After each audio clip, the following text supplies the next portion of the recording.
Et au début de tout cela, un homme d'âge moyen Beryl, un jeune homme prénommé Beryl, se concentre sur son entraînement lorsque soudain, son père commence à le critiquer pour son âge avancé et l'absence de petits-enfants. Il devient alors dur envers Beryl, lui reprochant de ne pas avoir la moindre dévotion envers sa famille. Entendant cela, Beryl se rend au dojo, où il est maître depuis une vingtaine d'années, et demande à son père si ses efforts ne sont pas déjà une forme de dévotion. Le vieil homme manifeste alors un certain respect pour les accomplissements de son fils et lui conseille de continuer ainsi. Quant à Beryl, il se demande comment il peut avoir des enfants puisqu'il n'est pas encore marié. Quant à son père, il lui rappelle que Beryl entraîne plusieurs élèves, l'un d'eux devant donc être apte au mariage. Mais, entendant cela, Beryl lui fait comprendre que le dojo n'est pas un lieu de romance, car il est uniquement destiné à l'enseignement de l'escrime. En poursuivant son chemin, Beryl se remémore son histoire dans ce dojo. Depuis son entraînement au sabre en bois jusqu'à aujourd'hui, rien n'a changé. Il poursuit ses efforts avec le même dévouement, car son rêve depuis son plus jeune âge était de devenir un grand épéiste. Aujourd'hui, à l'âge mûr, Beryl estime avoir évolué autant qu'il le souhaitait. Et même s'il ne se considère pas comme le meilleur épéiste du monde, il se croit doué pour l'enseignement. Après tout, nombre de ses élèves ont connu une brillante carrière. De retour chez lui, il s'assoit pour dîner avec sa famille lorsque, soudain, Aluxia, une ancienne élève de Beryl, sonne à la porte. Et lorsqu'il s'assoit pour discuter avec tout le monde, il découvre qu'elle est devenue commandante de l'ordre royal des chevaliers. À ces mots, le père de Beryl le félicitait entraîneur, car c'est lui qui a préparé la jeune fille au poste important qu'elle venait d'obtenir. Quant à Aluxia, elle va droit au but et dit qu'elle est là pour leur annoncer qu'elle a recommandé Beryl comme instructeur spécial pour l'ordre royal des chevaliers, et qu'à leur grande surprise, sa recommandation a été approuvée. Elle sort donc de son sac un document officiel le désignant comme instructeur de l'organisation. En le voyant, Beryl, incrédule, lui demande si elle ne lui fait pas une mauvaise blague. Après tout, il se considère trop dépassé pour former l'ordre. Quant au père de Beryl, il affirme que son fils sera condamné à mort s'il n'accède pas à la requête royale, et il commence donc à faire pression sur lui. Aluxia rassure tout le monde, affirmant qu'il ne subira pas une peine aussi sévère, mais qu'il subira néanmoins de lourdes conséquences s'il refuse la nomination de l'ordre. Cela dit, Aluxia l'informe qu'une voiture les attend pour les conduire à la capitale royale. Beryl est surprise, car elle n'aurait pas imaginé qu'ils agiraient si vite. À ce moment-là, Aluxia lui rappelle que le dojo n'ouvre pas le lendemain, donc son programme d'entraînement ne sera pas affecté s'il reste à la capitale le lendemain. Quant au père de Beryl, il conseille à son fils de se rendre à la capitale au plus vite et d'y trouver une épouse. À peine dit-il cela, il se souvient d'Aluxia et suggère qu'il fasse quelque chose. Beryl dit alors à son père d'arrêter de plaisanter, car la fille est bien plus jeune que lui. Mais en entendant cette plaisanterie, Aluxia murmure que la différence d'âge ne lui importe pas. Beryl l'entend alors dire quelque chose, mais ne comprend rien, car elle chuchote. Quant à elle, Aluxia se déguise et affirme qu'elle n'a rien dit d'extraordinaire. Après cette conversation, ils se rendent à la capitale en calèche. En chemin, Beryl remarque que la jeune fille possède encore l'épée qu'il offre habituellement à ses élèves diplômés du dojo. Il se réjouit de savoir qu'elle a conservé son épée tout ce temps, mais ajoute qu'une épée provenant d'un simple forgeron de village ne répondra pas aux besoins d'un commandant. Mais en l'entendant dire ces choses, Aluxia le corrige et dit qu'en fait cette épée a été faite entièrement pour elle.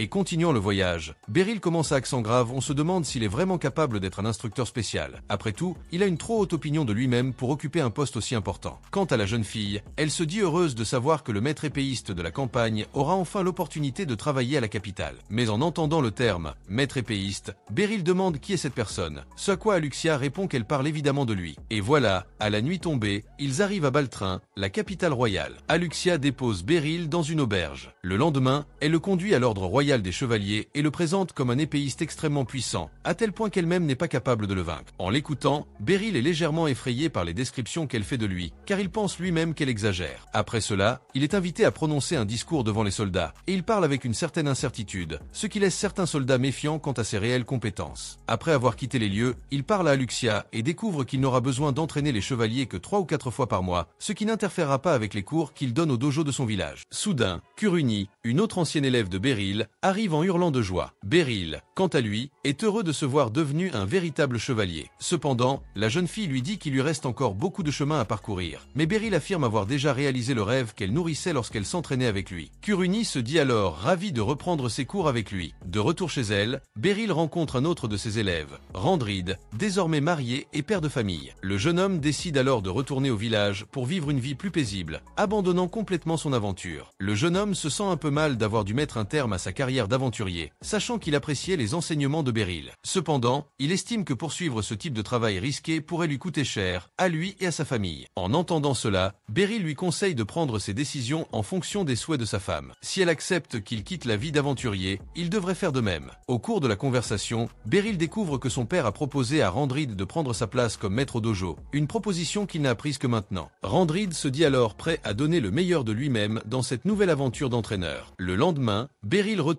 à la capitale et cherche un nouveau logement. Après tout, l'auberge où il séjournait auparavant est trop chère à entretenir. En entendant cela, Aluxia pense à un autre endroit plus abordable et à sa portée. Après réflexion, elle lui propose de loger chez elle. Cependant, Beryl refuse immédiatement cette offre quelque peu inappropriée. Aluxia, quant à elle, suggère de faire une pause pour manger un morceau. Mais avant qu'ils puissent poursuivre leur plan, un inconnu dans la rue commence à les perturber, affirmant qu'Aluxia, la commandante de l'ordre, se promène avec un étrange homme à l'air lâche. En entendant cela, Beryl se met à transpirer, réalisant qu'elle attire beaucoup de négativité en côtoyant une personne aussi connue qu'Aluxia. Il s'éloigne alors lentement, se cachant le visage. Mais Aluxia reconnaît la personne derrière l'insulte, en l'occurrence une jeune fille nommée Lysandra. Elle s'éloigne alors, laissant la fauteuse de trouble se parler à elle-même. Mais constatant qu'elle est ignorée, Lysandra la suit et s'arrête devant elle. Aluxia lui rappelle alors qu'elle n'a rien à dire, mais Lysandra continue ses insultes, affirmant qu'une personne aussi inconnue que Beryl ne devrait en aucun cas être qualifiée de maîtresse.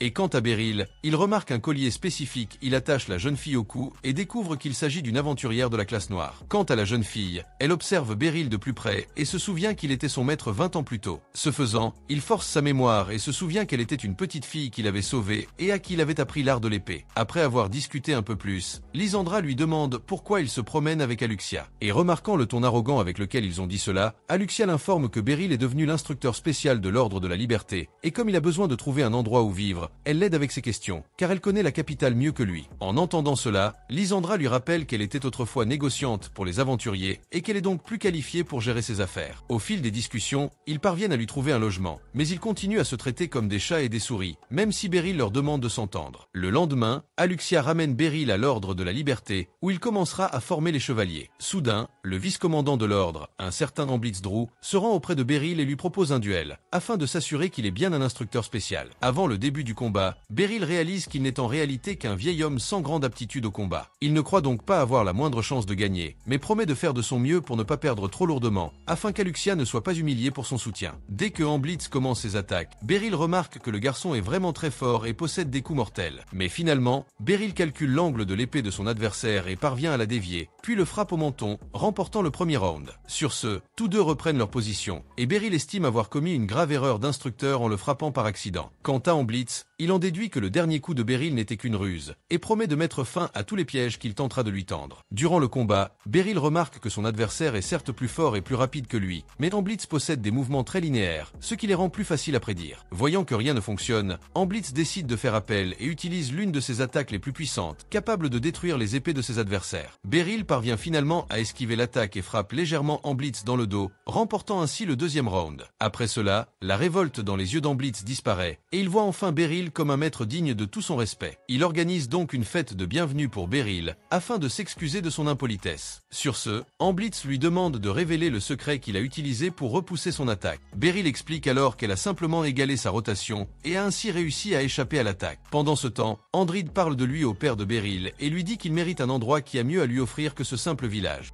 Beryl continue son entraînement, et quand elle voit un garçon utilisant une distance très inefficace au combat, Beryl interrompt l'entraînement pour leur apprendre la bonne distance à maintenir en combat, car même si la différence n'est que d'un pas, c'est parfois ce qui fait le vainqueur. Et tandis qu'il enseigne ce concept de base aux deux élèves, les autres disciples commencent à lui prêter toute leur attention, comme si Beryl leur disait la chose la plus importante au monde. Après l'entraînement, Beryl en déduit que les élèves le tiennent en haute estime grâce à son combat contre Amblitz, combat très serré qui, soit dit en passant, a été une véritable source d'inspiration pour eux. Pendant ce temps, Aluxia assiste à une réunion avec l'ordre de la liberté, et on lui demande si l'instructeur qu'elle lui a recommandé est à la hauteur. Aluxia leur apprend alors que Beryl a dépassé toutes les attentes qu'elle avait placées en lui. Après la réunion, elle parcourt les couloirs de l'institution en réfléchissant à voix haute et explique que pour maîtriser l'épée, devenir un maître, il est nécessaire d'éviter de devenir commandant. Après tout, ces deux activités lui prennent beaucoup de temps. Pourtant, elle a dû faire ce sacrifice pour sortir Beryl de là où il était. En parlant de lui, elle se souvient de l'époque où elle avait découvert le dojo où il s'entraînait, car ses parents avaient décidé qu'il était temps pour Aluxia d'apprendre à se protéger. Dès sa première rencontre avec Beryl, Aluxia dit avoir ressenti la gentillesse qui émanait de lui, ce qui s'est confirmé tout au long des séances d'entraînement, où il lui expliquait tout avec le plus grand soin. Après tout, il formait ses élèves pour qu'ils aient les mouvements les plus efficaces possibles. N'ayant jamais suivi ce type d'entraînement, Aluxia a vu tout cela comme une grande nouveauté. Pendant 1 an et demi, son entraînement s'est concentré sur la résistance physique et la pratique de l'escrime. Aluxia est ainsi devenue de plus en plus forte, au point que l'épée est devenue plus légère et plus confortable dans ses mains. De plus, Beryl la félicitait toujours lorsqu'elle progressait dans quelque chose, qu'il s'agisse d'une petite ou d'une grande réussite. Un jour, Beryl l'appelle pour pratiquer quelques mouvements avec lui. À la fin de l'entraînement, il remarque qu'elle est plus à l'écart que ses autres élèves, car au lieu de l'attaquer au hasard, elle choisit le bon moment. Un autre jour, Aluxia et les autres élèves sont emmenés dans un autre dojo, où ils rencontrent des élèves ayant suivi un entraînement différent du leur. Aluxia est alors placée face à un autre élève dans un contexte d'entraînement, mais avant le début du combat, elle remarque que son adversaire a la garde complètement ouverte, ce qui en fait une zone d'attaque mobile. Aluxia échange alors quelques coups avec le garçon, mais l'élimine rapidement, constatant qu'elle a vaincu avec une facilité qui la surprend elle-même. En quittant les lieux, Beryl raconte qu'ils ont vécu une excellente expérience face à des combattants d'un autre style. Cependant, Aluxia remarque que cette expérience lui a permis de réaliser que les élèves du dojo qu'elle entraîne sont bien plus forts que ceux qui suivent un autre type d'entraînement. Cependant, Beryl affirme qu'ils ne sont pas aussi forts qu'ils le paraissent. Aluxia lui rappelle que tous les élèves de son dojo ont vaincu leurs adversaires. Elle ajoute que Beryl a remporté la simulation contre le maître de l'autre dojo. Beryl explique que leurs styles se sont alignés à leur avantage et qu'il ne peut donc pas dire qui est le plus fort. Il demande également à Aluxia de se concentrer sur ce qu'elle a appris en affrontant ses élèves et non sur le vainqueur ou le perdant. En entendant cela, Aluxia ne comprend toujours pas bien ce qu'il dit, mais décide de suivre sa suggestion. En chemin, Aluxia remarque qu'elle a oublié quelque chose dans le dojo de ses adversaires et décide donc d'y retourner pour récupérer ce qu'elle y a laissé.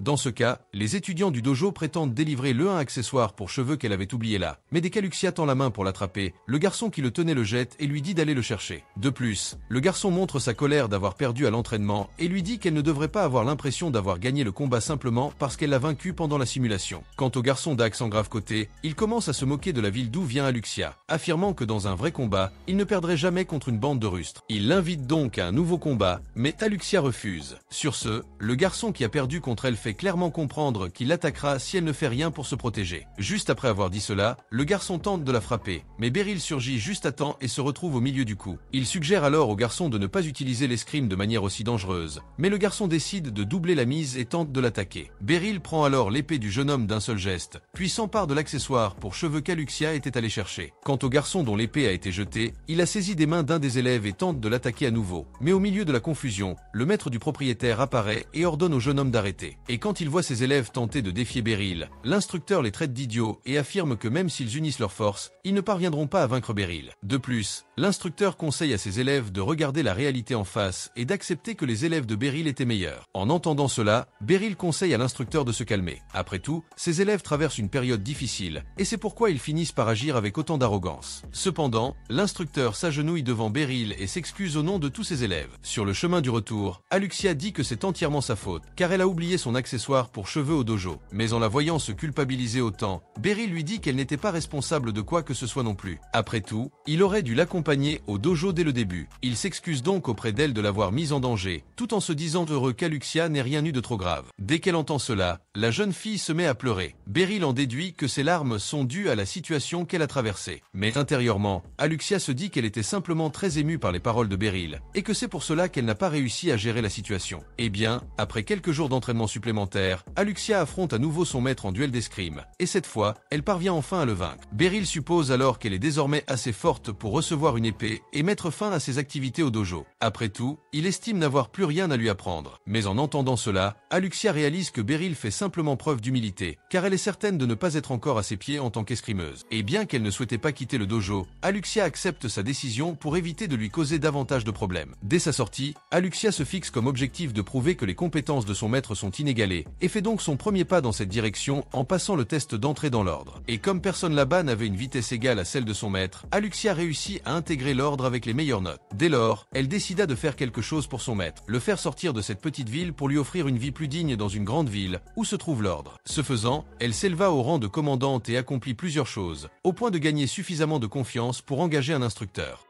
Et 10 ans après avoir quitté le dojo, Aluxia parvient enfin à poursuivre son maître et le ramener à l'ordre. Et même après un long moment, Aluxia remarque qu'il a non seulement conservé la même vitesse absurde qu'avant, mais qu'il a aussi amélioré ses compétences. Et puis, de retour au présent, Aluxia rencontre Amblitz et lui demande comment se déroule l'entraînement. Le jeune homme lui répond qu'il ne fait que réviser l'entraînement que Beryl lui avait donné. En entendant cela, Aluxia en déduit que son maître a terminé son entraînement de la journée. Cependant, Amblitz lui répond qu'en réalité, Kuruni a décidé de l'emmener visiter la capitale, car depuis son arrivée, Beryl s'est concentré sur l'entraînement de ses élèves, oubliant complètement de profiter de la capitale. En apprenant qu'une autre fille se promène dans la capitale avec Beryl, Aluxia est légèrement jalouse, car elle aimerait être à la place de Kuruni. Après tout, on pourrait considérer cela comme un vrai rendez-vous. En l'entendant dire quelque chose de légèrement suspect, Amblitz lui demande si elle lui a dit quelque chose. Cependant, Aluxia étouffe l'affaire, affirmant qu'elle n'a rien dit d'extraordinaire. Pendant ce temps, Beryl est ébloui par le nombre de boutiques que compte la capitale. Après tout, c'est tout le contraire de son village, qui ne comptait qu'une auberge et une simple épicerie. Quant à Kuruni, elle prétend que le meilleur endroit pour faire du tourisme est le quartier ouest. Mais Beryl se souvient avoir entendu dire que le quartier nord était le meilleur, car il offre plus d'attractions touristiques, comme le palais et l'église. Kuruni lui rappelle alors que seuls les campagnards aiment ce genre de choses. Et voilà qu'au cours de la promenade, une jeune fille nommée Fils s'approche d'eux et les appelle « maître ». Mais comme d'habitude, il ne se souvient pas d'elle. Fils lui montre alors l'épée qu'il lui a donnée à la fin du dojo et lui demande s'il se souvient d'elle. En voyant l'épée, Beryl force un peu plus sa mémoire et se souvient enfin de la jeune fille. Fils, quant à elle, lui dit qu'elle est là pour acheter des accessoires magiques. La voyant utiliser l'un d'eux, Kuruni se moque d'elle, affirmant que n'importe qui est capable de faire de la magie avec ces objets. Cependant, Fils lui fait comprendre qu'elle est capable d'utiliser la magie même sans l'aide d'objets magiques. Au cours de la conversation, un homme se met à courir après avoir volé le sac d'une femme. Fils parvient cependant à le capturer rapidement en imprégnant son épée de magie et en tirant sur la cible. À un autre moment, Beryl se promène seul dans la capitale, quand soudain, une jeune fille nommée Lucie Diamond s'approche de lui et se présente comme la commandante du corps magique du royaume de Libri. Alors qu'ils poursuivent leur chemin ensemble, Lucie l'emmène dans un lieu isolé et le provoque en combat, afin de mettre à l'épreuve tout ce qu'elle a appris jusqu'à présent.